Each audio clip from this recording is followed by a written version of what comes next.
Welcome back to my welcome back to my channel mà những cái tàu biết cái tàu biết món nó biển là cái tàu biết món những cái sáng qua được biết mà ta đi bao mà những cái tàu biết cái gì mà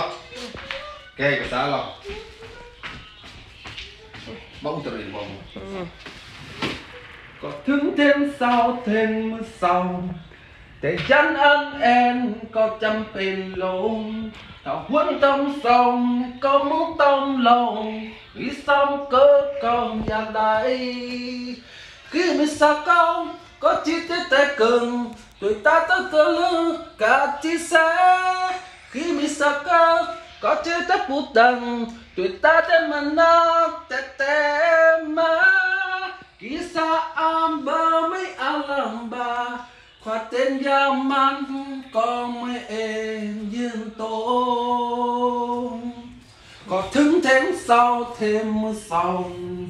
có khưng xương khao thêm càng đau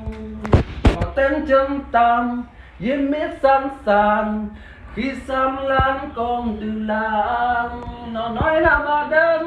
tôi xin cảm ơn bạn và bạn mà tôi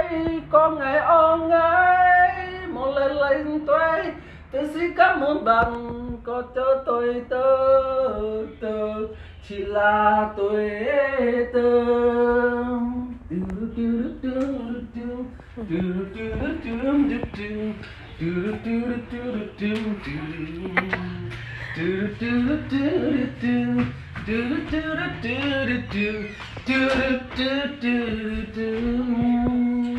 có thương thêm sau thêm mưa sau để dân ấm em có chân bền lộn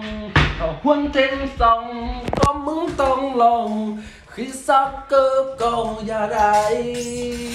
khi mình xa câu cái chi tiết chỉ cần người ta là cái tớ cơ chia sẻ khi mình xa câu có chi tiết buồn tần người ta nên mà dân tê mà khi xa áp bơ mấy ăn lòng bà phát tiền măng có mấy em như tôm có thương thêm sau thêm một sòng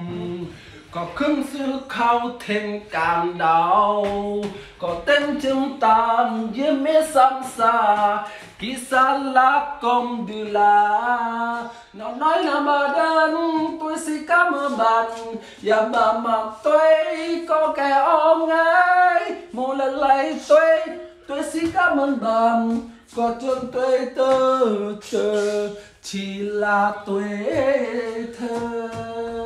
nó nói là bà đơn tôi xin cảm ơn bạn và bà mong tôi có ngày ôm ngay một lần lại tôi xin cảm ơn bạn có chân tôi thơ chỉ là tuổi thơ cái sao tao vui chứ mà cái bây giờ cái na bia mà giờ tao vui bia số cái miếng bán mà kem gọi đi chúng mình cái ba aro đấy cái ba aro khai chuyện này ok bye bye